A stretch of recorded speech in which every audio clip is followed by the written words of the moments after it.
그분의 손길은 꽃잎을 다루듯 조심스러웠어요. 제 낡은 가디건이 어깨에서 살며시 미끄러져 내릴 때 마치 지난 세월의 무거운 짐을 벗어버리는 것 같았습니다. 그분의 눈빛을 바라보고 있으니 마음이 온통 달아올랐어요. 혼자 살면서 잊고 있었던 감정들이 물밀듯이 밀려왔습니다. 누군가를 원하는 마음, 누군가에게 기대고 싶은 마음, 누군가와 하나가 되고 싶은 마음. 그런 원초적인 감정들이 제 안에서 춤을 추고 있었어요. 그날 밤 저는 처음으로 혼자가 아니라는 느낌을 받았습니다. 안녕하세요. 제 이름은 윤미옥입니다. 올해 69살이 되었어요. 사람들은 노년의 삶이 평화롭고 안정적이어야 한다고 생각하죠. 자식들의 보살핌 속에서 평생 모아둔 노후 자금으로 여유롭게 살아가는 모습을 상상합니다. 하지만 현실은 어떤가요? 많은 노인들이 외로움에 시달리고 경제적으로 힘겨운 상황에 놓여 있습니다. 저 역시 그중 한 명이었어요. 저는 평범한 주부였습니다. 남편과 함께 두 아이를 키우며 그럭저럭 살았어요. 남편은 중소기업에 다니다가 은퇴 후 치킨집을 시작했습니다. 처음에는 잘 되었어요. 아이들도 대학에 보내고 강남은 아니지만 서울 변두리의 작은 아파트도 장만했죠. 그때만 해도 노후에 대한 걱정은 별로 없었습니다. 그런데 인생이란 게 어디 뜻대로 되나요? 남편이 갑작스럽게 세상을 떠났어요. 심장마비였습니다. 하루아침에 모든 것이 바뀌었죠. 더 큰 충격은 그 후에 찾아왔습니다. 남편이 사업을 하면서 여기저기 보증을 서주고 빚을 내서 운영했던 거였어요. 제가 전혀 모르는 거액의 빚이 있었습니다. 가슴이 찢어지는 것 같았어요. 하루아침에 모든 것을 잃었으니까요. 친척들도 처음엔 위로해 주더니 보증을 서준 부분 때문에 피해를 입게 되자 저에게 등을 돌렸어요. 형님이 이런 일을 어떻게 할 수 있어요? 라며 원망하기 시작했죠. 그렇게 저는 홀로 남겨졌습니다. 아이들은 이미 성인이 되어 각자의 삶을 살고 있었어요. 딸은 가난한 집에 시집을 갔고 아들은 지방에서 직장 생활을 하고 있었죠. 둘 다 자신의 생활에 바빠서 저에게 신경 쓸 여유가 없었습니다. 가끔 전화로 안부를 물어보긴 했지만 그것도 점점 뜸해졌어요. 아파트는 경매로 넘어가고 저는 단칸방으로 옮겨 살게 되었습니다. 처음에는 식당에서 설거지를 했어요. 그런데 나이가 들수록 일자리를 구하기가 점점 어려워졌습니다. 나이 많은 저를 고용하려 하지 않았어요. 청소, 전단지 배포, 심지어 폐지 줍기까지 닥치는 대로 했지만 생활은 나아지지 않았습니다. 매달 내야 하는 월세와 병원비가 저를 옥죄었어요. 당뇨 약을 사는 것도 부담이 되었죠. 국가에서 주는 기초연금으로는 턱없이 부족했습니다. 자식들에게 손을 벌리기는 더더욱 싫었어요. 그들도 빠듯했으니까요. 벼랑 끝에 선 기분이었습니다. 매일 밤 잠들기 전에 생각했어요. 내일은 뭘 먹고 살지? 이번 달 월세는 어떻게 낼지? 그런 고민으로 밤을 지새우기 일쑤였어요. 간혹 모든 것을 그만하고 싶다는 생각도 들었습니다. 하지만 그럴 때마다 제 자신을 다잡았죠. 미호가 아직 포기하기엔 이르다. 살아야 한다. 어떻게든. 그러던 어느 날 집에만 있으면 너무 우울해져서 밖으로 나왔습니다. 갈 곳도 마땅치 않아서 종로 3가 탑골공원으로 향했어요. 거기서 3,000원짜리 짜장면 하나를 사 먹으며 간단히 끼니를 때웠습니다. 그것도 제게는 사치였지만 집에서 라면만 먹기엔 너무 우울했거든요. 공원을 걸으며 햇빛을 쬐고 신선한 공기를 마셨습니다. 그리고 저와 비슷한 또래의 어르신들을 보며 조금이나마 위안을 받았어요. 나만 이렇게 사는 게 아니구나 하는 생각이 들었거든요. 모두들 각자의 사연을 안고 살아가고 있는 것 같았습니다.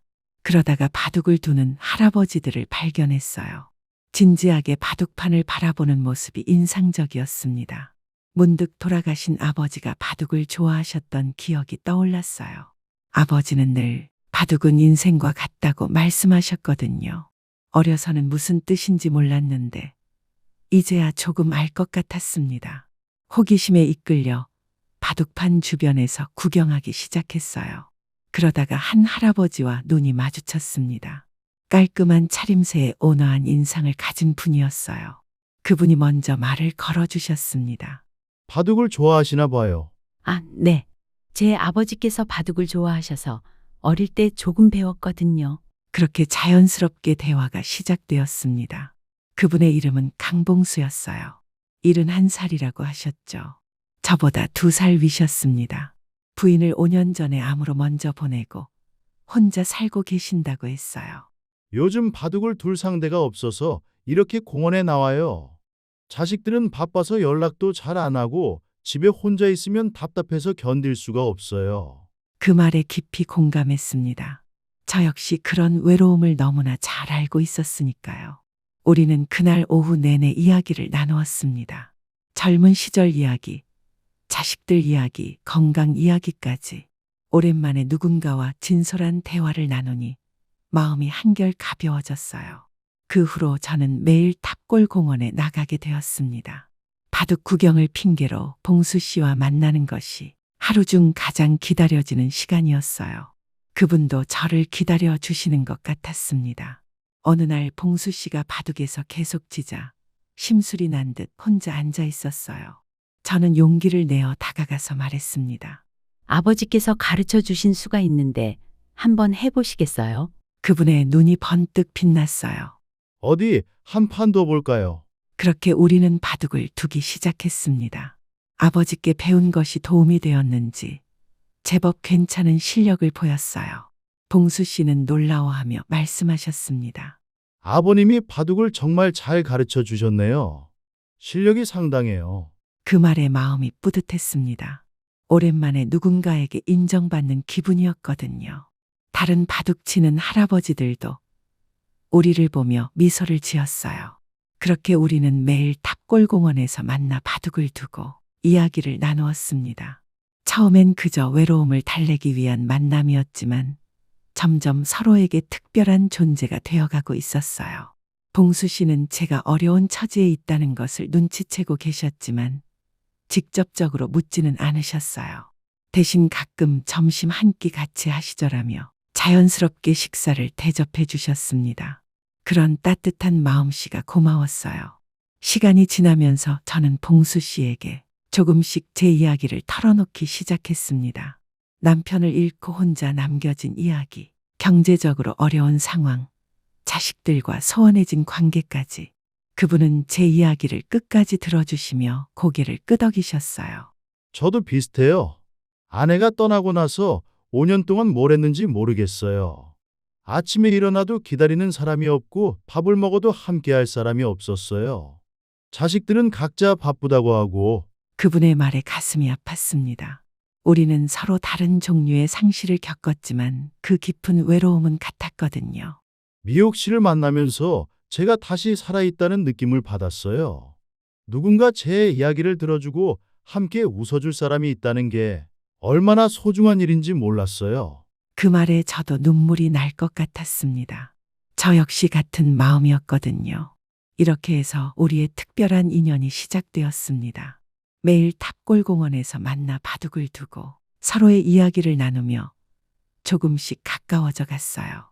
오랜만에 찾아온 따뜻한 만남이었습니다. 봉수 씨와 매일 탑골공원에서 만나는 것이 제 삶의 유일한 낙이 되었습니다. 바둑을 두면서 자연스럽게 개인적인 이야기들을 나누게 되었어요. 그분은 제 마음을 바둑판에서 읽어내곤 하셨습니다. 미옥 씨, 오늘 수가 좀 흔들리네요. 무슨 걱정이라도 있으세요? 정말 신기했어요. 바둑돌을 놓는 것만으로도 제 마음 상태를 알아차리시다니. 아버지께서 바둑은 마음을 비추는 거울이라고 하신 말씀이 이런 뜻이었구나 싶었습니다. 어느 날 봉수 씨가 어깨가 아프다고 병원에 가야 한다고 하셨어요. 저도 마침 무릎이 아픈 게 신경 쓰이던 참이라 함께 가겠다고 했습니다. 그렇게 우리는 처음으로 공원 밖에서 시간을 보내게 되었어요. 병원 대기실에서 기다리는 동안 강봉수 씨가 지갑에서 낡은 사진 한 장을 꺼내 보여주셨습니다. 젊은 시절의 그분과 부인이 함께 찍은 사진이었어요. 이게 우리 마누라예요. 참 이쁘죠? 암 투병을 5년이나 했는데도 끝까지 웃음을 잃지 않았어요. 저도 용기를 내어 제 지갑에서 남편과 함께 찍은 옛 사진을 꺼냈어요. 그렇게 우리는 서로의 과거를 공유하기 시작했습니다. 미옥 씨, 혹시 고향이 어디세요? 전라도 순천이에요. 봉수 씨는요? 세상에, 저도 순천이에요. 정말 신기하네요. 같은 고향 사람이라는 것을 알고 나니 더욱 친근하게 느껴졌어요. 마치 오랜 친구를 만난 것 같은 기분이었습니다. 병원 검진을 마치고 나오는 길에 봉수 씨가 조심스럽게 말씀하셨어요. 미옥 씨, 혹시 시간 되시면 차 한잔 하고 가실래요? 오늘 같은 고향 사람이라는 것도 알았고 기념으로. 그 제안이 자연스럽게 느껴졌어요. 우리는 병원 근처 조용한 다방으로 갔습니다. 거기서 커피를 마시며 더 깊은 이야기를 나누었어요. 어느새 해가 저물고 있었습니다. 미옥 씨, 저 이런 말씀 드려도 될까요? 요즘 매일 공원에서 당신을 만나는 게 제 하루 중 가장 기다려지는 시간이에요. 그분의 진솔한 고백에 가슴이 두근거렸습니다. 저 역시 같은 마음이었거든요. 저도 그래요. 그날 밤 봉수 씨는 더 이상 망설이지 않으셨어요. 조심스럽게 제 손을 잡으시며 말씀하셨습니다. 미옥 씨, 혹시 저희 집에서 차라도 한 잔 더 하고 가시면 어떨까요? 아직 헤어지기 아쉬워서요. 그분의 목소리는 떨리고 있었어요. 저 역시 마찬가지였습니다. 가슴이 두근거렸습니다. 봉수 씨의 집은 작은 원룸이었어요. 정갈하게 정리되어 있었지만 어딘지 쓸쓸한 느낌이 들었습니다. 벽에는 돌아가신 부인과 함께 찍은 사진이 걸려 있었고 혼자 사는 남자의 삶이 고스란히 느껴졌어요. 부인분 사진이네요. 정말 아름다우셨겠어요. 고마워요. 그 사진을 보면 외로움이 덜해져서 계속 걸어두고 있어요. 차를 마시며 이야기를 나누다 보니 어느새 밤이 깊어졌어요. 집에 돌아가야 한다는 생각이 들었지만 몸이 쉽게 움직여지지 않았습니다. 봉수 씨도 저를 보내기 아쉬워하시는 것 같았어요. 미옥 씨, 너무 늦었는데 혹시 괜찮으시다면 여기서 주무시고 가시면 어떨까요? 제가 바닥에서 자고 미옥 씨는 침대를 쓰면 될 것 같아요. 아니에요. 그런 건 안 돼요. 하지만 제 목소리에는 확신이 없었어요. 사실 저도 이 따뜻한 공간을 떠나고 싶지 않았거든요. 혼자 돌아가면 또다시 외로운 밤을 보내야 했으니까요. 봉수 씨는 제 마음을 알아차리신 것 같았어요. 조심스럽게 다가오셔서 제 손을 잡으셨습니다. 미옥 씨, 저는 당신이 필요해요. 이렇게 솔직하게 말하는 게 부끄럽지만 오랜만에 누군가와 함께 있고 싶어요. 그 순간 제 마음속 마지막 방어막이 무너졌어요. 저 역시 같은 마음이었거든요. 남편을 잃고 나서 이렇게 간절하게 누군가를 원한 적이 없었는데 봉수 씨 앞에서는 모든 것이 달랐어요. 가슴 깊은 곳에서 오랫동안 꽁꽁 얼어붙어 있던 무언가가 녹아내리는 느낌이었어요. 저도 그래요. 목소리가 떨렸어요. 이런 고백을 할 줄 몰랐거든요. 69이 되어서 이런 마음을 느낄 거라고는 꿈에도 생각하지 못했어요. 그렇게 우리는 서로를 끌어안았습니다. 나이 든 몸이었지만 그 속에는 여전히 뜨거운 무언가가 남아 있었어요. 서로의 외로움과 그리움이 만나는 순간이었습니다. 품에 안겨 있으니 마치 시간이 거꾸로 흐르는 것 같았어요. 젊은 시절의 설렘이 다시 살아나는 기분이었죠. 처음에는 어색했어요. 오랜만에 느끼는 감정이었거든요. 남편 외에 다른 남자와 이렇게 가까워진 적이 없었으니까요. 죄스러운 마음도 들었어요. 내가 이래도 되는 걸까 하는 생각이 머릿속을 스쳤거든요. 하지만 그분의 손이 제 머리를 쓰다듬어 주실 때 눈물이 핑 돌았어요. 이런 따뜻함을 받아본 게 마지막이었을까요? 그때는 당연하게 여겼던 것들이 이제는 이렇게 소중하게 느껴지다니. 괜찮으시겠어요? 그분의 속삭임에 저는 고개를 끄덕였어요. 부끄러운 마음도 있었지만 더 이상 혼자이고 싶지 않았거든요. 그분의 손길은 꽃잎을 다루듯 조심스러웠어요. 제 낡은 가디건이 어깨에서 살며시 미끄러져 내릴 때 마치 지난 세월의 무거운 짐을 벗어버리는 것 같았습니다. 달빛이 창문을 통해 스며들어 우리를 은은하게 비추고 있었어요. 그 빛 아래서 제 모습이 부끄럽게 느껴졌지만 봉수 씨의 따뜻한 눈빛이 저를 안심시켜 주었어요. 그분의 시선에는 욕망보다는 깊은 애정이 담겨 있었거든요. 아름다우세요. 그분의 말에 가슴이 뜨거워졌어요. 이 나이에 누가 저를 아름답다고 해줄 거라 생각했겠어요. 세월이 남긴 흔적들이 부끄럽긴 했지만 그분의 눈에는 그런 것들이 전혀 문제가 되지 않는 것 같았어요. 서로의 옷깃이 하나둘 바닥으로 떨어질 때 우리는 더욱 가까워졌어요. 그것은 단순히 몸이 가까워지는 것이 아니라 영혼과 영혼이 만나는 순간들이었습니다. 오랫동안 숨겨왔던 외로움과 그리움이 서로에게 스며들고 있었어요. 봉수 씨의 따뜻한 체온이 제게 전해질 때마다 온몸에 전율이 흘렀습니다. 메말랐던 제 마음에 단비가 내리는 것 같았어요. 아니, 단비보다는 오랜 가뭄 끝에 내리는 소나기 같았어요. 거칠고 격렬하면서도 달콤한 그분의 눈빛을 바라보고 있으니 마음이 온통 달아올랐어요. 그 속에서 저와 같은 그리움과 외로움 그리고 간절함을 읽을 수 있었거든요. 우리는 말없이도 서로를 이해하고 있었어요. 이런 교감이 가능하다는 것도 놀라웠죠. 혼자 살면서 잊고 있었던 감정들이 물밀듯이 밀려왔어요. 누군가를 원하는 마음, 누군가에게 기대고 싶은 마음, 누군가와 하나가 되고 싶은 마음. 뒤섞인 감정들이 제 안에서 춤을 추고 있었어요. 그날 밤 저는 처음으로 혼자가 아니라는 느낌을 받았습니다. 옆에서 잠든 봉수 씨의 고른 숨소리를 들으며 이런 평범한 행복이 이렇게 소중한 것인지 깨달았어요. 손을 뻗으면 따뜻한 체온이 느껴지고 외로움이 아닌 안도감이 가슴을 채웠습니다. 아, 나는 혼자가 아니구나. 누군가 나를 필요로 하고 나도 누군가를 이렇게 간절히 원하고 있구나. 그런 깨달음에 가슴이 벅차올랐어요. 달빛이 창문을 통해 들어와 봉수 씨의 얼굴을 비추고 있었는데 그 모습이 꿈속의 장면처럼 아름다워 보였어요. 정말 꿈은 아닐까 싶어서 살며시 그분의 손을 만져봤어요. 따뜻하고 거칠거칠한 손이 현실이라는 걸 증명해 주었죠. 몇 년 만에 처음으로 내일이 기다려졌습니다. 아니, 내일뿐만 아니라 모든 날들이 기다려졌어요. 이런 마음으로 하루하루를 살 수 있다는 것이 얼마나 큰 선물인지 몰랐거든요. 가슴 깊은 곳에서 샘솟는 행복감에 저도 모르게 미소가 지어졌어요.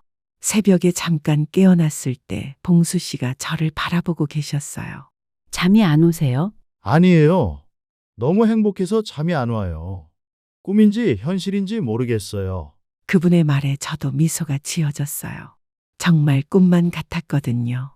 이 나이에 이런 감정을 느낄 수 있다는 것이 신기하고 감사했어요. 아침이 되어 일어났을 때 부끄러운 마음도 들었지만 후회는 없었어요. 오히려 마음이 한결 가벼워진 기분이었습니다. 미옥 씨, 어젯밤 괜찮으셨어요? 네, 오랜만에 편안한 밤이었어요. 그렇게 우리는 더 깊은 관계로 발전하게 되었습니다. 단순히 육체적인 관계가 아니라 서로의 외로움을 진정으로 달래주는 소중한 만남이었어요. 매일 탑골공원에서 만나 바둑을 두고 때로는 함께 병원에 가거나 시장을 보기도 했어요. 다른 바둑 치는 할아버지들도 우리 관계를 눈치채기 시작했습니다. 봉수 씨, 요즘 바둑 실력이 늘었네. 뭔가 좋은 일이라도 있나? 미옥 씨도 요즘 얼굴이 많이 밝아졌어요. 두 분 사이에 뭔가 있는 것 같은데. 그런 놀림에 우리는 부끄러워하면서도 기분이 좋았어요. 숨길 필요가 없다고 생각했거든요. 우리는 서로를 진심으로 아끼고 있었으니까요. 어느 날 봉수 씨가 말씀하셨어요. 미옥 씨, 바둑판을 보면 당신 마음이 다 보여요. 처음 만났을 때는 한 귀퉁이에 몰려서 답답해하는 수를 두더니 요즘은 여유롭게 전체를 보며 두시네요. 정말 그랬어요. 바둑에서도 제 마음의 변화가 나타나고 있었습니다. 예전에는 당장 살아남기 위해 급급한 수만 두었다면 이제는 조금 더 멀리 내다보며 둘 수 있게 되었어요. 봉수 씨 덕분이에요. 혼자 있을 때는 내일 걱정만 했는데 이제는 다음 주, 다음 달도 기대가 되거든요. 그분도 같은 마음이라고 하셨어요. 우리는 서로에게 미래를 꿈꿀 수 있는 이유가 되어 주었습니다. 하지만 행복한 시간은 그리 오래 지속되지 않았어요. 어느 날 평소처럼 탑골공원에서 산책을 하고 있는데 갑자기 남자아이가 우리 앞에 나타났습니다. 할아버지, 봉수 씨가 깜짝 놀라며 돌아봤어요. 그 아이는 강봉수 씨의 손자였습니다. 준호야, 너 여기서 뭐 하냐? 학원 끝나고 친구랑 놀다가 할아버지를 봤어요. 그런데 할아버지, 이 할머니는 누구세요? 순간 제 가슴이 철렁 내려앉았어요. 봉수 씨도 당황하시는 것 같았습니다. 아, 이분은 미옥 할머니야. 할아버지랑 바둑 친구지. 순진한 아이는 아무것도 모르고 밝게 인사했어요. 하지만 저는 마음이 불편했습니다. 이 아이가 집에 가서 할아버지가 할머니와 함께 있었다고 말하면 어떻게 될까요? 며칠 후 정말로 문제가 생겼습니다. 어느 날 평소처럼 탑골공원에서 만나고 있는데 봉수 씨가 심각한 표정으로 말씀하셨어요. 미옥 씨, 어제 며느리가 이상한 질문을 했어요. 요즘 누구랑 있냐고 바둑 친구가 있다면 집에도 초대해 보라고 하더라고요. 그 말에 저는 가슴이 떨렸어요. 며칠 후 더 큰 일이 벌어졌습니다. 그날도 평소처럼 바둑을 두고 있는데 갑자기 봉수 씨의 얼굴이 하얗게 변했습니다. 공원 입구에서 젊은 부부가 우리를 향해 걸어오고 있었습니다. 아버지, 여기 계셨네요. 봉수 씨의 아들과 며느리였어요. 그들의 표정은 심각했습니다. 아버지, 집에서 얘기해요. 할머니께서는 먼저 가보세요. 아들의 목소리는 정중했지만 단호했습니다. 저는 어쩔 줄 몰라 했어요. 강봉수 씨가 저를 바라보며 미안하다는 눈빛을 보내셨어요. 미옥 씨, 먼저 가세요. 제가 가족들과 이야기하고 연락드릴게요. 저는 고개를 숙이며 자리를 떠날 수밖에 없었어요. 뒤에서 들려오는 대화 소리가 신경 쓰였지만 더 이상 들을 수는 없었습니다. 그날 밤은 잠을 이룰 수 없었습니다. 다음 날 평소 가던 시간에 탑골공원에 나갔지만 봉수 씨는 오지 않으셨어요. 그 다음 날도 마찬가지였습니다. 일주일이 지나도록 봉수 씨를 만날 수 없었습니다. 혼자 탑골공원에서 시간을 보내니 예전의 외로움이 다시 밀려왔습니다. 봉수 씨와 함께했던 짧은 시간이 꿈처럼 느껴졌어요. 그러다가 열흘째 되는 날 드디어 봉수 씨가 나타나셨어요. 하지만 얼굴이 많이 수척해져 있었습니다. 봉수 씨, 미옥 씨, 그동안 정말 죄송했어요. 연락도 못 드리고. 괜찮아요. 가족분들과 어떻게 정리되었어요? 그게 참 어려운 상황이에요. 아이들이 우리 관계를 반대하고 있어요. 그 말에 가슴이 아팠습니다. 봉수 씨는 가족과 저 사이에서 고민하고 계셨고 그 무게가 그분을 짓누르고 있었습니다. 결국 그날도 오래 함께 있지 못했어요. 봉수 씨는 가족들이 기다리고 있다며 서둘러 돌아가셨습니다. 저는 혼자 남아 바둑판을 바라보며 한숨만 내쉬었어요. 그렇게 저희의 시련이 시작되었습니다. 그 후로 봉수 씨와의 만남은 이전 같지 않았어요. 가족들의 반대 때문에 그분은 항상 시간에 쫓기는 것 같았고 저는 눈치를 봐야 했습니다. 예전처럼 자유롭게 대화하고 바둑을 둘 수 없었어요. 며칠 후 더 큰 일이 벌어졌습니다. 강봉수 씨가 탑골공원에 나오지 않은 지 사흘째 되던 날 저는 우연히 그분의 며느리를 마주쳤어요. 공원 근처 마트에서였습니다. 할머니, 잠깐만요. 뒤에서 부르는 소리에 돌아보니 강봉수 씨의 며느리가 서 있었어요. 이야기를 나누고 싶었어요. 시간 좀 내주실 수 있을까요? 거절할 수도 없는 상황이었어요. 우리는 근처 카페로 갔습니다. 며느리는 차를 주문한 후 조심스럽게 말을 꺼냈어요. 저희 아버님과 어떤 관계이신지 솔직하게 말씀해 주세요. 저희는 그냥 바둑 친구예요. 정말 그게 다인가요? 아버님이 요즘 많이 변하셨거든요.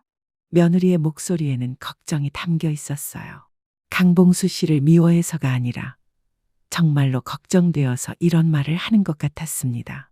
저는 봉수 씨에게 나쁜 영향을 주려고 한 게 아니에요. 저도 혼자 사는 게 외로워서 공원에 나갔는데 우연히 만나게 된 거예요. 할머니도 혼자 사세요? 네. 남편을 일찍 잃고 자식들과도 연락이 뜸해서 봉수 씨를 만나면서 조금이나마 위로를 받았어요. 며느리는 잠시 말이 없었어요. 제 상황을 이해하려고 하는 것 같았습니다. 할머니 상황은 이해해요. 하지만 아버님이 너무 급작스럽게 변해서 가족들이 당황스러워해요. 특히 남편이 아버지를 걱정하고 있거든요. 그렇다면 어떻게 하면 좋을까요? 솔직히 말씀드리면 만나는 걸 중단해 주셨으면 해요. 아버님 재산을 노리시는 게 아닌가 사실 의심도 되고요. 그 말에 가슴이 무너지는 것 같았어요. 저희가 나쁜 일을 하고 있는 건 아니에요. 그리고 저 돈 필요 없어요. 정말인가요? 하지만 아버님이 너무 의존적이 되시는 것 같아서 걱정돼요. 할머니 못 보면 우울해하시고 밥도 제대로 안 드시고. 며느리의 말이 틀리지 않았어요. 강봉수 씨도 저에게 많이 의존하고 계셨거든요. 저 역시 그분에게 마찬가지였고요. 좀 더 시간을 주시면 안 될까요? 저희도 이 관계를 어떻게 정리할지 생각해 보고 싶어요. 며느리는 한참을 생각하더니 고개를 끄덕였어요. 일주일만 더 기다려 볼게요. 그동안 할머니께서 아버지와 잘 이야기해 주세요. 그렇게 우리는 일주일의 시간을 얻었습니다. 하지만 그 일주일 동안 무엇을 해야 할지 막막했어요. 다음 날 탑골공원에서 봉수 씨를 만나 며느리와 있었던 이야기를 들려드렸어요. 그분은 깊은 한숨을 내쉬며 말씀하셨습니다. 미옥 씨, 미안해요. 제가 가족들을 설득해 보겠다고 했는데 오히려 당신이 더 힘들어지게 했네요. 아니에요. 이해할 수 있어요. 가족이 우선이죠. 하지만 저는 당신을 포기하고 싶지 않아요. 제 나이의 마지막 사랑일 수도 있잖아요. 그분의 말에 눈물이 날 것 같았어요. 저도 같은 마음이었거든요. 그럼 어떻게 하죠? 일주일 후에 답을 달라고 했어요. 봉수 씨는 한참을 생각하시더니 결심한 듯 말씀하셨어요. 미옥 씨, 제가 가족들과 진지하게 이야기해 볼게요. 제 진심을 이해시켜 보겠어요. 그 주말 봉수 씨는 가족 모임을 소집하셨다고 해요. 아들, 며느리 그리고 손자까지 모두 모여서 진솔한 대화를 나누셨다고 하더라고요. 월요일에 만났을 때 봉수 씨가 말씀해 주셨어요. 가족들에게 모든 걸 솔직하게 말했어요. 아내가 떠나는 5년 동안 어떻게 살았는지, 당신을 만나면서 어떻게 변했는지. 어떤 반응이셨어요? 처음에는 여전히 반대했어요. 하지만 제가 눈물을 흘리면서 이야기하니까 조금씩 이해하는 것 같더라고요. 특히 며느리가 많이 달라졌어요. 정말요? 며느리가 그러더라고요. 아버님이 이렇게까지 간절하게 원하는 일을 막는 게 맞는지 모르겠다고. 다만 조건이 있다고 했어요. 어떤 조건이요? 한번 당신을 정식으로 소개해 달라고 해요. 그래야 안심이 된다고요. 순간 심장이 쿵 내려앉았어요. 봉수 씨의 가족들을 만난다는 것이 얼마나 부담스러운 일인지 모르겠어요. 제가 그런 자리에 어울릴까요? 저는 그냥 평범한 할머니인데. 미옥 씨, 당신은 평범한 할머니가 아니에요. 저에게는 가장 소중한 사람이에요. 부담 갖지 마세요. 결국 그 주말에 봉수 씨 댁에서 저녁 식사를 하기로 했어요. 평생 이렇게 긴장한 적이 없었던 것 같아요. 약속 날짜가 되어 봉수 씨 댁에 갔을 때 가족들이 모두 나와서 맞아주었어요. 생각보다 분위기가 무겁지 않았어요. 안녕하세요. 수진이라고 해요. 며느리가 먼저 인사를 건넸어요. 그리고 손자 준호도 밝게 웃으며 인사했어요. 할머니, 할아버지가 할머니 이야기를 많이 해주셨어요. 바둑도 정말 잘 두신다고 하시더라고요. 저녁 식사를 하면서 자연스럽게 이야기를 나누었어요. 제 과거 이야기, 현재 상황, 그리고 봉수 씨와의 만남까지. 가족들은 생각보다 이해해 주었어요. 아버지가 요즘 정말 많이 밝아지셨어요. 예전에는 집에서도 우울해하시기만 했는데 요즘은 기분이 좋아 보이시거든요. 아들의 말에 강봉수 씨가 부끄러워하며 웃으셨어요. 그래도 걱정되는 부분이 있어요. 두 분 다 나이가 있으시니까 건강 관리를 잘 해주셨으면 좋겠어요. 네, 그럴게요. 저희도 서로 건강을 챙기고 있어요. 그날 저녁 집에 돌아가면서 마음이 한결 가벼워졌어요. 며칠 후 며느리에게서 연락이 왔어요. 저희가 얘기해봤는데요. 아버지가 정말 행복해하시는 모습을 보니까 반대할 이유가 없다는 생각이 들어요. 다만 건강 관리만 잘해주세요. 그 순간 눈물이 쏟아졌어요. 드디어 당당하게 봉수 씨와 만날 수 있게 된 거였어요. 그 후로 우리의 관계는 완전히 달라졌습니다. 가족들의 축복을 받으며 당당하게 교제할 수 있게 되었습니다. 한 달 후 봉수 씨가 저에게 중요한 제안을 하셨어요. 미옥 씨, 우리 이제 정말 함께 살면 어떨까요? 각자 혼자 사는 것보다 함께 사는 게 훨씬 좋을 것 같아요. 정말 그렇게 해도 될까요? 가족들이 뭐라고 하지 않을까요? 이미 며느리와 상의했어요. 오히려 혼자 있는 것보다 낫다고 하더라고요. 그렇게 해서 우리는 함께 살기로 결정했습니다. 작은 원룸이었지만 둘이 함께 하니 훨씬 따뜻하고 행복했어요. 매일 아침 함께 일어나서 탑골공원으로 산책을 나가고 바둑을 두며 시간을 보냅니다. 이제는 다른 바둑 할아버지들도 우리를 자연스럽게 받아들여 주세요. 봉수 씨, 미옥 씨 오늘도 잘 어울리네요. 정말 좋은 짝을 만났어요. 너무 부러워요. 그런 말을 들을 때마다 가슴이 뿌듯해요. 가장 행복한 순간은 함께 식사를 할 때예요. 예전에는 3,000원짜리 짜장면도 혼자 먹기 어려웠는데 이제는 4,000원짜리 순대국밥을 먹으며 행복해합니다. 함께 먹으니 좋다. 순대국밥이 이렇게 맛있었나요? 정말 그래요. 혼자 먹을 때와는 완전히 다르네요. 작은 것에서 큰 행복을 느끼는 요즘입니다. 돈이 많아진 것도 아니고 특별히 뭔가 달라진 것도 없어요. 하지만 함께할 사람이 있다는 것만으로도 세상이 다르게 보입니다. 봉수 씨의 가족들도 이제는 저를 가족처럼 대해주세요. 명절이나 생일 때면 함께 모여서 식사를 하고 손자는 저를 할머니라고 부르며 따릅니다. 지금 제 나이 69, 봉수 씨는 71예요. 늦은 나이에 찾은 사랑이지만 이보다 더 행복할 순 없을 것 같아요. 혹시 저처럼 외롭게 지내고 계신 어르신들이 계시다면 절대 포기하지 마세요. 언제 어디서 인생의 새로운 기회가 찾아올지 모르니까요. 나이가 들어도 사랑할 권리가 있고 행복할 권리가 있어요. 저와 봉수 씨가 그것을 증명해 드렸죠. 여러분도 모두 행복하세요. 지금까지 제 얘기를 들어주셔서 고맙습니다. 다양한 이야기를 댓글로 작성해 주세요. 여러분의 의견도 궁금합니다. 좋아요와 구독 부탁드립니다. 따봉 모양 버튼을 눌러주세요. 무료입니다. 좋아요와 구독은 영상 제작에 많은 도움이 됩니다. 항상 행복하시고 건강하세요. 고맙습니다.